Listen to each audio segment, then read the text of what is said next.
Bonjour et bienvenue, voici notre tour d'horizon économique, géopolitique, sanitaire et boursier. Nous sommes le vendredi 29 mai et pour comprendre comment tourne la planète finance, c'est sur la bourse au quotidien et nulle part ailleurs. Et l'épisode du jour s'intitulera « Il ne nous manque plus que les petits hommes verts ». Et je pense qu'ils vont débarquer immédiatement après que le Père Noël ait posé son traîneau à 3250 sur le S&P et à plus de 10 000 sur le Nasdaq. Nous promettons donc pour Noël. Car avec la fulgurante ascension des indices cette semaine, pas moins de plus 7% sur le CAC 40 avant qu'il ne se mette à corriger, après avoir atteint un objectif de 4770 que j'avais calculé, je vous expliquerai pourquoi dans quelques instants. Eh bien, tous les discours les plus permabulesques aujourd'hui sont considérés comme, pourquoi pas, des hypothèses à considérer. Donc avec un S&P repassé au-delà des 3000 et même des 3050, vous entendez maintenant des stratèges, je vous annonçais. Un S&P à 3250 pour la fin de l'été, peut-être 3500 pour la fin de l'année. Le Nasdaq à 10 000, j'avais évoqué Noël, non, c'est pour la fin juin tout simplement, puisque hier soir à 9570, le Nasdaq 100 n'était plus qu'à 1,5% de son record absolu. On va pas attendre Noël, on va attendre probablement les premières semaines de juin avant de claquer un double top historique.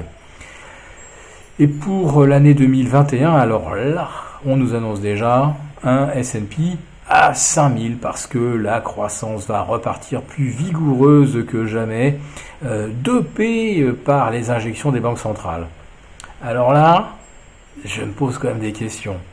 Ça fait 25 ans que la banque centrale japonaise injecte de l'argent pour générer une croissance formidable l'année prochaine. Quand avez-vous jamais vu cette croissance formidable se matérialiser au Japon, où on va dire que c'était le laboratoire de tous les expédients monétaires, quantitative easing, monétisation de la dette.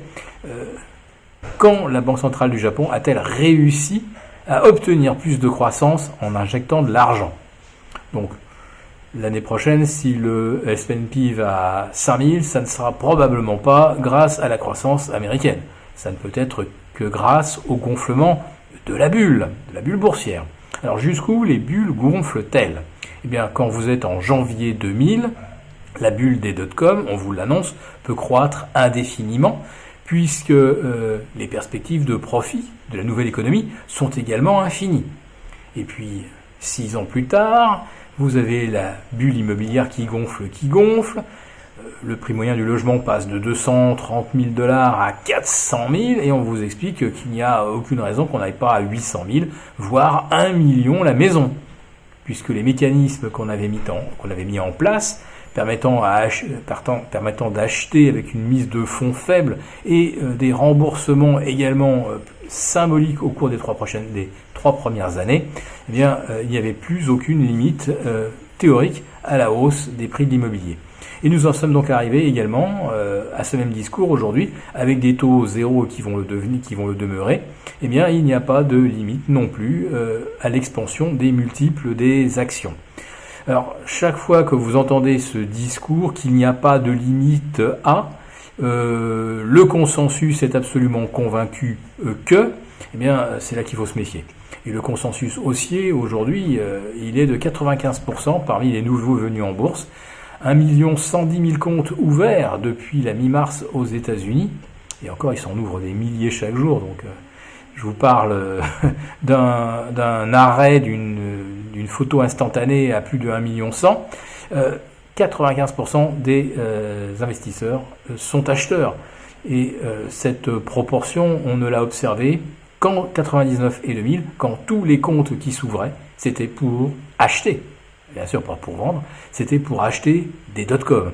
Eh bien, aujourd'hui, les dot-com de 2020 sont les biotech, Et le consensus haussier, il est à peu près équivalent à celui qu'on avait en mars 2000. Et pour des raisons à peu près équivalentes, il n'y a pas de limite à la hausse des indices boursiers ni à la valorisation. Les PER viennent d'atteindre 70 maintenant sur les valeurs du Russell 2000. 70 de PER. Je rappelle que la moyenne historique est entre 25 et 27. On est donc pas très très loin de 3 fois la norme.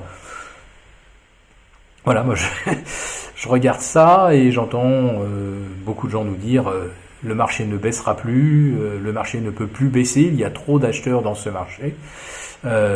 Très bien, et ben je vous dis, il ne manque plus que les petits martiens pour compléter ce tableau complètement surréaliste. Alors, les marchés vont peut-être changer d'état d'esprit ce soir, après le discours que M. Trump va prononcer concernant les mesures, et il prétend qu'elles vont être intéressantes concernant la Chine. Alors la Chine, donc, c'est fait, elle impose ses lois de sécurité intérieure à Hong Kong, et on peut dire que véritablement Hong Kong a perdu son statut de région, illustrant le principe un pays, deux systèmes. Et si effectivement Hong Kong n'incarne plus le deuxième système, eh bien les États-Unis vont peut-être lui appliquer exactement les mêmes règles commerciales et douanières qu'à la Chine. Et là, c'est des enjeux absolument considérables. Je ne vais peut-être pas tout vous détailler, mais disons que Hong Kong, pour résumer, est l'interface financière entre la Chine et les États-Unis. Et si Hong Kong perd ce rôle d'interface, c'est peut-être une très bonne nouvelle pour Singapour, mais c'est en fait une très mauvaise nouvelle à la fois pour les banquiers de Hong Kong et pour les banquiers de Wall Street. Donc l'euphorie des marchés me paraît totalement liée à des considérations de maximisation de profit sur des positions court terme et des positions à effet de levier, et cela se reproduit chaque fin de mois. Le CAC 40 vient de faire 100% de la performance du mois de mai au cours des 4 dernières séances. C'est exactement la même chose pour le S&P 500 et c'était également la même chose au mois d'avril. Donc attention, ne vous laissez pas bercer d'illusions.